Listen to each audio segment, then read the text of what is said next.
दोस्तों नमस्कार। मैं एक बार पुनः आपके बीच में अलबेला सर, आपको बहुत बहुत धन्यवाद। आपका सहयोग मिला, आपका आशीर्वाद मुझे मिला, आपका साथ यूं ही बना रहे, आपका आशीर्वाद मेरे साथ में यूं ही बना रहे। दोस्तों मैं आपके लिए अच्छी से अच्छी सामग्री लेकर के आता हूं और आपके बीच में अच्छे से अच्छा देने की कोशिश करता हूं, जितना मेरे को टाइम मिलता है उसके अनुसार।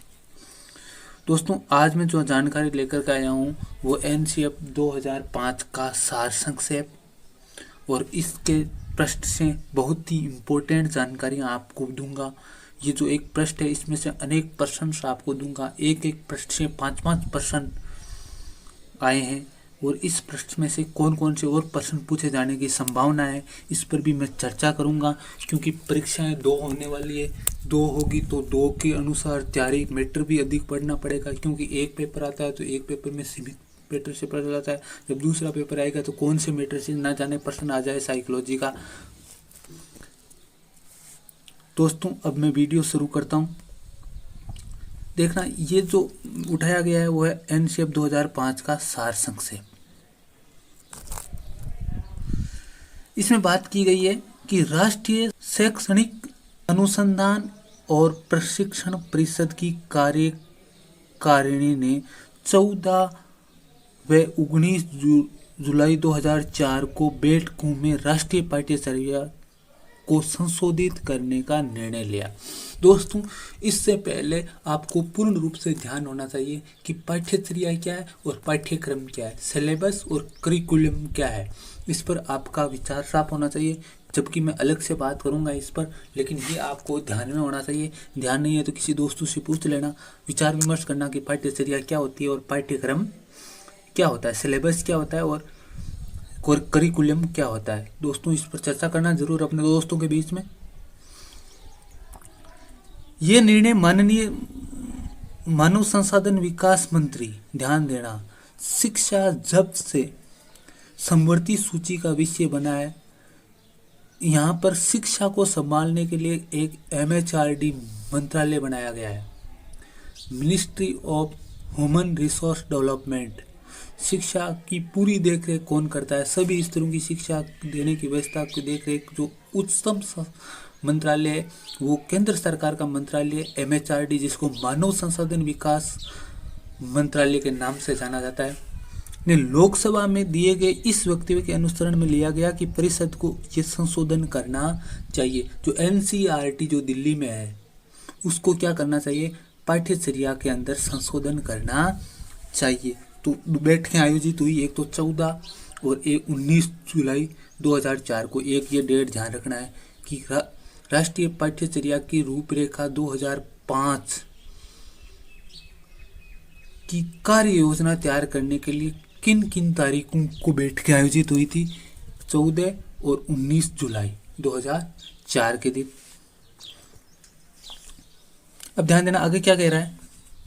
इसी क्रम में मानव संसाधन विकास मंत्रालय ने सचिव के परिषद को निर्देशकों को एक पत्र लिखा और पत्र में उन्होंने 1993 की शिक्षा बिना बोझ के रपट की रोशनी में विद्यालय शिक्षा के लिए राष्ट्रीय पाठ्यचर्या की रूपरेखा 2000 की समीक्षा करने की आवश्यकता व्यक्त की गई। दोस्तों जो कार्य योजना 1986 की जो नीति बनी उसमें एक ध्यान देना, इसमें एक 1992 के अंदर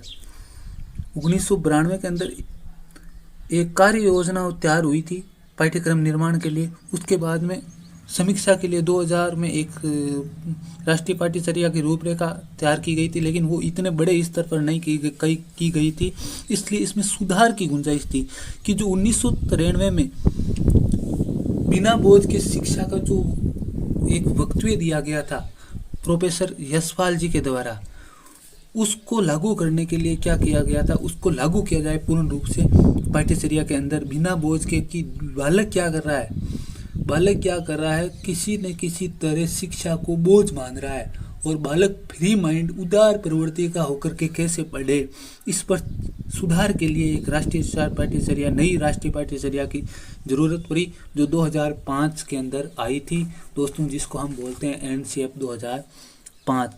इन्हीं निर्णयों के संदर्भ में प्रोफेसर यशपाल की अध्यक्षता में एक राष्ट्रीय संचालन समिति और 21 राष्ट्रीय फोकस समूह का गठन किया गया। दोस्तों बहुत ही इम्पोर्टेंट, जो एनसीएफ 2005 को तैयार करने के लिए जो राष्ट्रीय संचालन समिति, जिसको हम ध्यान देना, जो संचालन करता है वो स्टीयरिंग हाथ में रखता है, इसलिए एक बार इसको पूछा गया है कि नेशनल स्टीयरिंग कमेटी के अध्यक्ष कौन थे, राष्ट्रीय स्टीयरिंग कमेटी के अध्यक्ष कौन थे, तो कौन थे, प्रोफेसर यशपाल। और कितने राष्ट्रीय फोकस समूह का गठन किया गया था कि अलग अलग क्षेत्रों में वो 21 टीमें बनाई गई थी कि वो अलग अलग क्षेत्रों से लोगों की राय लेकर के आए, प्रत्येक शिक्षाविद की राय लेकर के आए, प्रत्येक क्षेत्र में अपने अपने क्षेत्र में काम करे और किस किस क्षेत्र में कौन कौन सी कार्य योजना लगानी है, इसके लिए 21 राष्ट्रीय फोकस समूह का गठन किया गया था या 21 समितियां गठित की गई थी, एक राष्ट्रीय संचालन समिति गठित की गई थी या नेशनल स्टीयरिंग कमेटी गठित की गई थी, जिसके अध्यक्ष थे प्रोफेसर यशपाल। दोस्तों बहुत बार प्रश्न पूछा गया है ये। अब दोस्तों आगे क्या बात कर रहा है, इन समितियों ने उच्च शिक्षा संस्थानों के प्रतिनिधि, राष्ट्रीय शैक्षणिक अनुसंधान और प्रशिक्षण परिषद के अकादमिक सदस्यों, स्कूल के शिक्षक, गैर सरकारी संगठनों के प्रतिनिधि सदस्यों के रूप में शामिल हुए थे। ध्यान देना कि सदस्य शिक्षा क्षेत्र से जुड़े हुए ही शामिल होंगे क्योंकि ये शिक्षा का मुद्दा है। देश के हर हिस्से में इस मुद्दे पर विचार विमर्श और चिंतन किया गया, मतलब खूब चर्चाएं, परिचर्चाएं, वाद विवाद हुए कि कौन सी चीज़ लागू होनी चाहिए पाठ्यचर्या में, कौन सी नहीं लागू होनी चाहिए, हम पुरातन को समेटते हुए एक नवीन पाठ्यचर्या कैसे विकसित करें, इस पर बहुत खूब चर्चाएं हुई। अब दोस्तों जो आगे बात कर रहा है वो बहुत इम्पोर्टेंट है। इन समितियों में उच्च शिक्षा संस्थाओं के प्रतिनिधि, राष्ट्रीय शिक्षण अनुसंधान और प्रशिक्षण परिषद के अकादमिक सदस्य, स्कूलों के शिक्षक, गैर सरकारी संगठनों के प्रतिनिधि, एनजीओज के प्रतिनिधि भी शामिल थे और देश के हर हिस्से में इस मुद्दे पर विचार विमर्श और चिंतन किया गया। साथ ही मैसूर, अजमेर, भुवनेश्वर, भोपाल और शिलोंग, ध्यान देना, एनसीईआरटी के द्वारा देश के 5 विभिन्न हिस्सों में आरआई, जिसको रीजनल कॉलेज बोलते थे पहले, RI regional institute of education, या जिसको क्षेत्रीय शिक्षा संस्थान कहते हैं, वो संचालित किए जाते हैं 5 जगह, जिसमें पहली जगह है मैसूर जो कर्नाटका में पड़ता है, दूसरी जगह है अजमेर जो राजस्थान में पड़ता है, तीसरी जगह भुवनेश्वर जो उड़ीसा में पड़ता है, चौथी जगह भोपाल है जो कि मध्य प्रदेश में पड़ता है, और 5वीं जगह जो नॉर्थ ईस्ट का जो आरआई है वो है शिलोंग में। सबसे नवीनतम है जो खोला गया था, शिलोंग में खोला गया था। इसमें परिषद के क्षेत्रीय शिक्षा संस्थानों में भी क्षेत्रीय संगोष्ठियों का आयोजन किया गया कि मतलब ये जो आरआई कॉलेज थे, रीजनल इंस्टीट्यूट ऑफ एजुकेशन के जो रीजनल कॉलेज के नाम से जानते हैं जिनको हम, उनके अंदर विभिन्न प्रकार की संगोष्ठियों का आयोजन हुआ। राज्यों के शैक्षणिक अनुसंधान और प्रशिक्षण परिषदों एवं परीक्षा बोर्डों के सदस्य, जैसे आरबीएससी के सदस्य हो सकते हैं, जैसे हमारे राजस्थान में चलता है सीरेट उदयपुर के अंदर, उसके सदस्यों ने भी इसमें भाग लिया, विचार विमर्श किया। और ग्रामीण शिक्षकों के सुझाव लेने के लिए एक राष्ट्रीय सम्मेलन का आयोजन किया गया और राष्ट्रीय एवं क्षेत्रीय समाचारों में विज्ञापन के लिए लोग नई पाठ्यचर्या के बारे में अपनी राय दे, इसके लिए बड़ी तादाद में लोगों की प्रतिक्रियाएं आई। विज्ञापनों के माध्यम से कहा गया कि आप लेटर लिख करके नई पाठ्यचर्या बन रही है देश के बच्चों के लिए, देश के भविष्य के लिए, तो आप इस पर प्रतिक्रिया दें। विभिन्न माध्यमों से लोगों की प्रतिक्रियाएं जानने के लिए बहुत बड़े स्तर पर प्रयास किया गया लोकतांत्रिक रूप से, ताकि लोग अधिकतम लोगों की भागीदारी हो। इसको तैयार किया गया लोकतांत्रिक रूप से एनसीएफ 2005 को। दोस्तों ये जो एनसीएफ 2005 है वो बहुत बड़े लोगों की राय लेकर के किया गया है। अब आज जो मैंने सार लिखा है दोस्तों, उसमें 4 प्रश्न आपको ध्यान में रखने हैं। पहला, बैठकें कब कब आयोजित हुई थी, ध्यान देना, प्रश्न एक एक प्रश्न, क्योंकि हर प्रश्न इंपॉर्टेंट है। कि एनसीएफ 2005 को लागू करने के लिए बैठकें कब कब आयोजित की गई थी? 14 व 19 जुलाई 2004 को। अब ध्यान देना, बहुत इंपॉर्टेंट जो अगला प्रश्न बन रहा है वो है कि एनसीएफ 2005 का आधार क्या है? बिना बोझ के शिक्षा की रिपोर्ट 1993 कि इस रिपोर्ट को लागू करने के लिए हमें एक नवीनतम पाठ्यचर्या की जरूरत होगी और इसी आधार पर एमएचआरडी मंत्री, उस समय के एमएचआरडी मंत्री ने क्या दी थी? रिपोर्ट दी थी। एक दोस्तों बहुत अच्छा प्रश्न यहाँ से निकल करके आ सकता है कि यहाँ उस समय भारत के मानव संसाधन विकास मंत्री कौन थे जब एनसीएफ 2005 लागू हो गया जा रहा था? तो दोस्तों बहुत बार पूछा जा चुका है, जैसे आरटी लागू हुआ उस समय प्रधानमंत्री कौन था?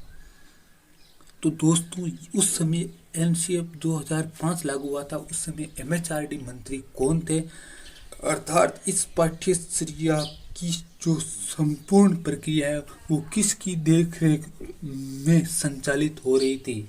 ध्यान देना, इसके लिए संचालन समिति तो बनाई गई थी अलग से, जिसके अध्यक्ष कौन थे? प्रोफेसर यशपाल। आगे बात करेंगे, आगे बात आएगी प्रोफेसर यशपाल की। और इस पाठ्यचर्या के लिए जो विभिन्न क्षेत्र है उन पर अच्छा से अच्छा काम करने के लिए 21 राष्ट्रीय कार्यकारिणियों का गठन किया गया था, जिसको हम राष्ट्रीय फोकस समूह कहते हैं। 21 उनका गठन किया गया था और इस पाठ्यचर्या को पूर्ण रूप से तैयार करने के लिए अलग अलग क्षेत्रों के अंदर क्या की गई थी? विभिन्न प्रकार की मीटिंगें की गई थी। जो एनसीईआरटी की देखरेख में जो 5 आरआई चलती है उनके प्रत्येक संस्थानों के अंदर मीटिंग आयोजित करवाई गई थी और उस मीटिंग में विभिन्न राज्यों के बोर्ड अध्यक्ष और उन वहां पर चल रहे शैक्षणिक अनुसंधान संस्थानों के क्या हुए थे? अध्यक्ष शामिल हुए थे। दोस्तों बहुत ही इम्पोर्टेंट रूप से ध्यान रखना है कि एनसीईआरटी कहाँ स्थित है? नई दिल्ली में। एनसीईआरटी का मुख्यालय कहाँ है? नई दिल्ली में। कौन सी संस्था ने एनसीएफ 2005 तैयार किया था? राष्ट्रीय शैक्षिक अनुसंधान एवं प्रशिक्षण परिषद, जिसको हम बोलते हैं एनसीईआरटी के द्वारा तैयार किया गया था। ये एनसीईआरटी क्या कहती है? एनसीईआरटी काम करेगी और एनसीईआरटी किस मंत्रालय के अंडर में आती है? एमएचआरडी के। ध्यान देना 2005-2004 में देश के एमएचआरडी मंत्री कौन है? आप अपने नोट कहीं से भी इकट्ठा करके उसको नोट करके रखना, क्योंकि ये परीक्षा में अच्छा प्रश्न बन सकता है। दोस्तों एक ध्यान देना, कब कब मीटिंग हुई? 14-19। जो स्टीयरिंग कमेटी थी उसके अध्यक्ष कौन थे? प्रोफेसर यशपाल। और इसका आधार कौन सा है? 1993 की शिक्षा, बिना बोझ के शिक्षा, एजुकेशन विदाउट बर्डन रिपोर्ट भी कहते हैं, 1993 में आई थी। किसके द्वारा लाई गई थी? प्रोफेसर यशपाल के द्वारा लाई गई थी। दोस्तों इसी के आधार पर नवीन पाठ्यचर्या के निर्माण की आवश्यकता महसूस की गई थी और 2000 के अंदर क्या किया? 2000 में जो पाठ्यक्रम चल रहा था, जो पाठ्यचर्या चल रही थी, उसके अंदर संशोधन की जरूरत आई और पूर्ण रूप से एक नवीन पाठ्यचर्या जो आपके सामने आई, जिसको हम आजकल बोलते हैं एनसीएफ 2005। दोस्तों वीडियो कैसा लगा? जैसा भी लगा आपको शेयर और कमेंट जरूर करें। दोस्तों एक एक पेज पर चर्चा होगी, बहुत लंबे वीडियो चलेंगे एनसीएफ 2005 के, क्योंकि एक एक लाइन में से प्रश्न उठाया जा रहा है पिछले एग्जामों में और एक एक लाइन पर हमें चर्चा करते हुए चलना है, क्योंकि आपको समझा करके ऐसे कोई नहीं पढ़ाएगा। एक एक लाइन को समझाऊंगा, इसका अर्थ क्या है। दोस्तों वीडियो ज़रूर शेयर करें, वीडियो पर कमेंट जरूर करें, सब्सक्राइब करें। दोस्तों आपको पुणे अलबेला सर की ओर से नमस्कार, आपका हार्दिक अभिनंदन, आपका साथ यूं ही बना रहे। धन्यवाद। स्क्रीनशॉट ले सकते हो आप एक बार के लिए। हालांकि आप एनसीएफ 2005 की पीडीएफ भी डाउनलोड कर सकते हो, लेकिन ध्यान देना एक एक चीज़ समझ में आ रही है। इस 1993 की जो रिपोर्ट है उसको एक नया नाम और दिया जाता है, learning without education without burden, बिना बोझ के शिक्षा। ध्यान देना अभी जो बस्ते का बोझ कम किया गया ना, उसका विभिन्न वजन तैयार किए गए, तो उसके बारे में भी हम अलग से चर्चा करेंगे। लेकिन ध्यान देना एनसीईआरटी के कितने क्षेत्रीय संस्थान है? 5। कहाँ कहाँ है? राजस्थान में कहाँ है? इंपॉर्टेंट रूप से ध्यान देना, एनसीईआरटी का क्षेत्रीय संस्थान अजमेर में। और नॉर्थ ईस्ट का कहाँ है? शिलोंग में। ये अलग अलग क्षेत्रों का प्रतिनिधित्व करते हैं और उस क्षेत्र के अंदर आने वाले लोगों के विचार विमर्श के लिए यहाँ पर बैठकें आयोजित की गई थी। 21 राष्ट्रीय फोकस समूह बनाए गए थे, एक संचालन समिति बनाई गई थी या स्टीयरिंग कमेटी बनाई गई थी। ध्यान देना जो चालक होता है उसके स्टीयरिंग हाथ में रहती है। तो इस एनसीएफ 2005 का चालक कौन था दोस्तों? प्रोफेसर यशपाल, बहुत ही बड़े विद्वान आदमी, जिन्होंने वास्तव में आप जब पढ़ोगे एक एक चीज़ को एनसीएफ 2005 की तो बहुत बड़ा मज़ा आएगा। ध्यान रखना जैसे आपने पूरा का पूरा निर्माणवाद, रचनावाद, जिसको कॉन्स्ट्रीब्यूशन कहते हैं, वो आपको इसी में समझ में आ जाएगा। आधी साइकोलॉजी आपकी यहीं क्लियर हो जाएगी दोस्तों। नमस्कार, पुणे आपको नमस्कार। शेयर एवं सब्सक्राइब जरूर करें दोस्तों।